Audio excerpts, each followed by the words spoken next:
Morning guys! Hi! Today is Saturday and kanina pa ako actually gising. Ngayon lang ako bumangon kasi medyo maliwanag na sa labas. Si Kira nasa sala. Pupunta na ako maya-maya sa sala. Mag-ayos muna ako ng higaan and magluluto ako ng breakfast. Anong oras na ba? Parang 7:30 na ata. Dapat may work ako today pero buti na lang yung ka-work ko. Cover siya sa akin. So, ewan ko kung ano yung gagawin namin today ni Kira. Na baka dito lang kami sa bahay or maybe later. Pagdating ni Div galing work, kasi nasa work si Div, baka mag-grocery shopping kami kasi wala nang laman yung aming fridge. Pero meron pa naman kaming pagkain sa dito sa freezer. So, baka yun yung gagamitin ko para bago lahat sa Pasko ba. Gamitin muna natin kung anong meron tayo kasi bili tayo ng bili tapos may mga pagkain pa na alam niyo yun nasa freezer pa na pwedeng gamitin bago bumili ng bago. So, ayos muna tayo. So, naayos ko na yung bed. So, ito yung gagamitin kong room spray. Nabili ko siya sa White Company. Di ba nag-vlog ako nung punta ako doon? Mabango siya. Yung amoy niya talaga yung parang nasa hotel ka ganun.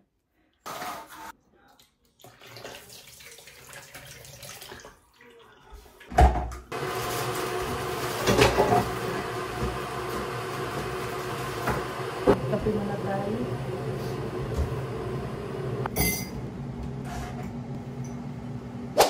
Kape. Ako maliligo na soon. Si Kira kumain na ng breakfast. Binigay ko na sa kanya yung food niya. And tinanong ko siya kung ano yung gusto niya gawin today since okay naman yung weather. But it looks windy outside. So, parang uulan nga eh. So anyway, tapusin ko yung kape ko. Tapos maliligo ako. And then, let's see if we can go out. 9 to 5:30 ako sa Wednesday. So, yun yung aking work schedule. Pero Monday lang yung work ni Div next week. And then wala na siyang work till New Year. I'm getting ready. So Kira is getting ready because we're going out for a walk and for a run. We're not walking, we're running around the whole lap 80 times. Okay, you get ready so Mommy can have a shower then. And then don't forget to wash your face and brush your teeth, okay? Wait, Mom, I have a question for you. Yeah, I think you need to you need to have another layers, but I think that's not enough. This is fine. Should I wear it like this? No, you're not going to school. I told you can wear that shorts on the top of it. No. I want to wear black. No, that's navy. That's navy. Even though Dad said it's extra cold today. Bumalik kami. Doon na kami galing sa labas. Kailangan namin bumalik kasi ulan, mahangin sa labas. So, sabi ko kay Kira, uwi na lang tayo. So, kakain na lang daw siya. So, bigyan ko siya ng brioche. Kasi nanghingi. Hindi maganda sa labas. Gusto ko sanang lumabas. Linis-linis na lang ako. Bigyan muna natin siya para nanood siya ng TV. Tapos bigyan natin para makagawa din ako ng gusto kong gawin. Maglinis-linis, ganun. Hi! Ewan ko kung ano yung lunch namin. Alam niyo ba yung buho ko? Marami siyang nalalagas na buho ko. Ewan ko kung ano baka sa sa shower or hindi ko alam.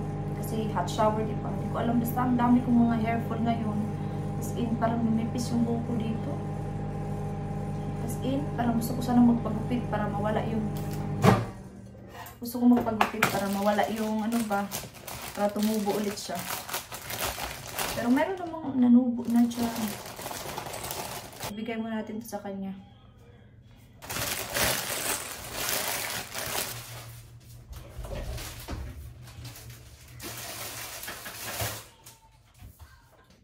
Nandito ako sa kwarto ni Kira.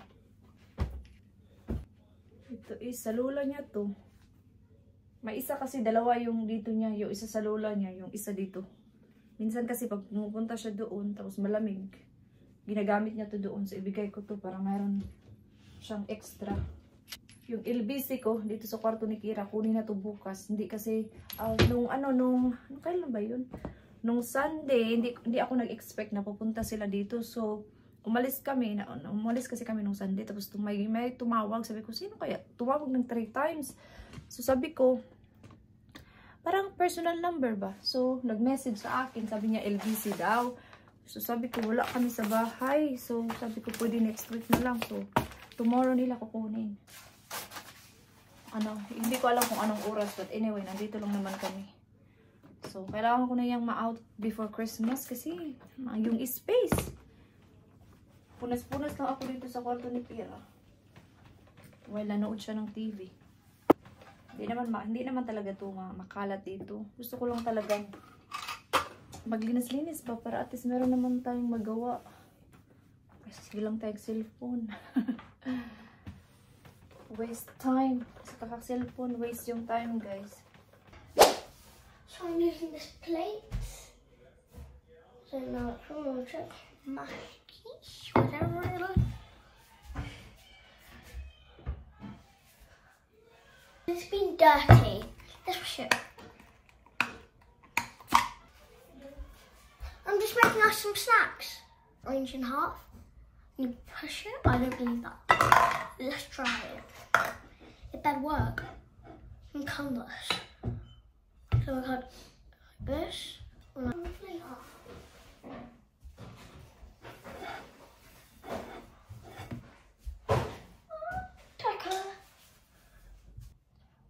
really fun. Let's go for our next food.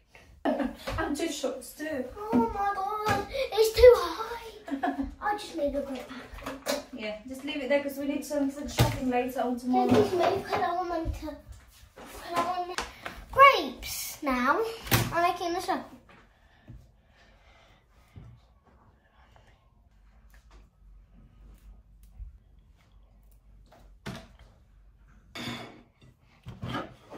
Gotta put it that way. It fits. So how do you do cucumbers? I can cut cucumbers. They're really cool. I'm gonna need, I'll put this back. I like to eat, not just like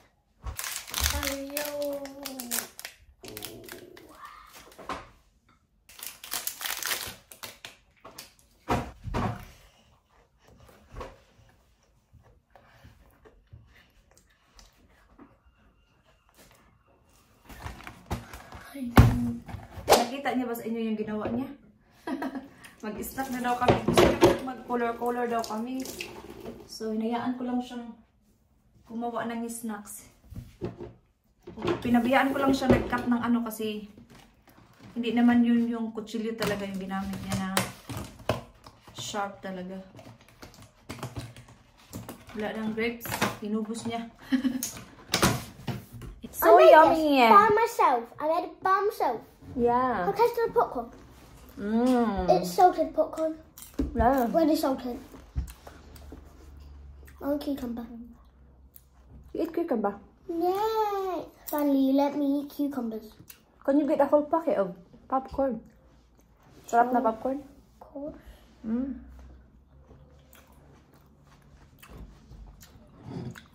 Gumawa siya ng orange grapes, cucumber. Di panitan paguday niya. Thank you, Kira. Popcorn back. Thank you. There you go.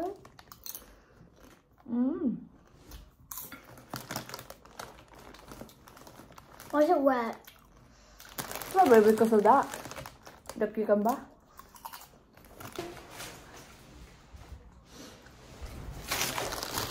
Tapos ko lang kumain ng lunch. Tapos gusto kong kumain ng popcorn.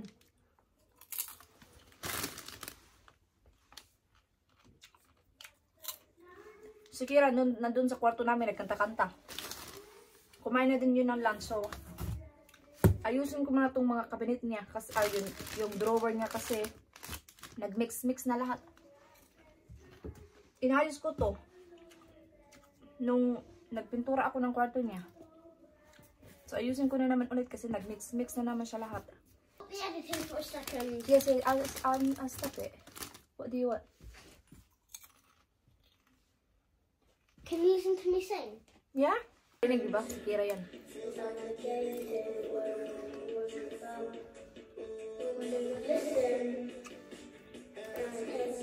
Ibigay ko na din to. Hindi na to sinusuot ni Kira.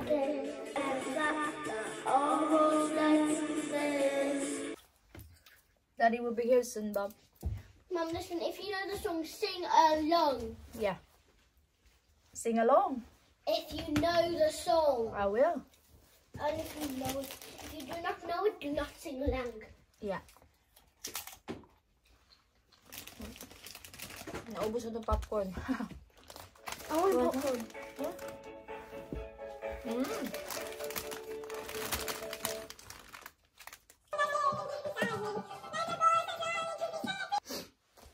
Doon na sa sala.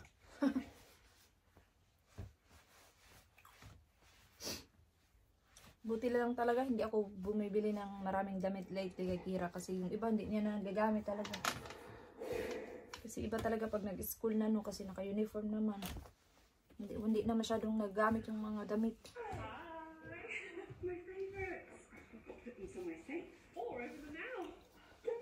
Tunti na lang yung mga damit niya. Iba dati talaga, ang dami siyang damit. Siya ayusin, yes. I'm gonna love this song. Yeah.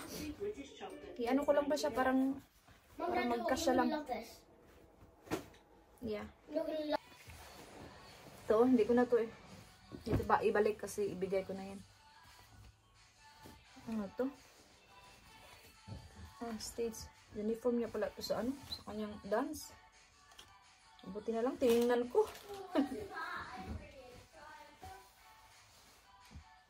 Mix na talaga yung mga gamit dito ni Kira. Tupiin ko lang ba siya para magkasya. Kasi nag-mix na. Alam niyo naman pa bata, di ba?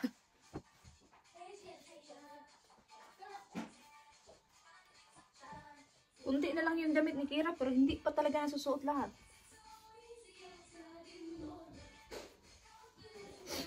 Namimili na din kasi talaga siya ng mga gusto niyang suotin. Nasa stage na siya na gano'n na gusto niya siya yung pupili. Kung anong gusto niya suotin, gano'n.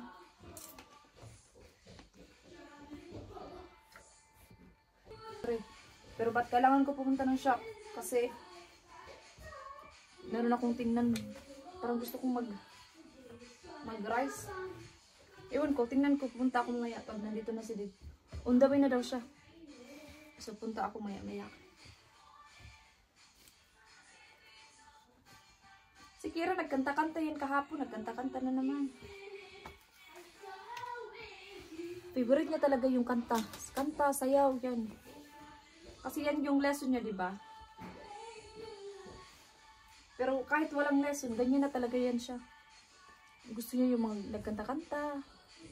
Kaya perfect sa kanya na mayroon siyang ganyang lesson kasi nagmamatch sa kanyang gusto. Alam niyo yun? Parang ang boring ng vlog na to kasi hindi nga kami makalabas. Nandito lang kami sa loob. Ulan, mahangin.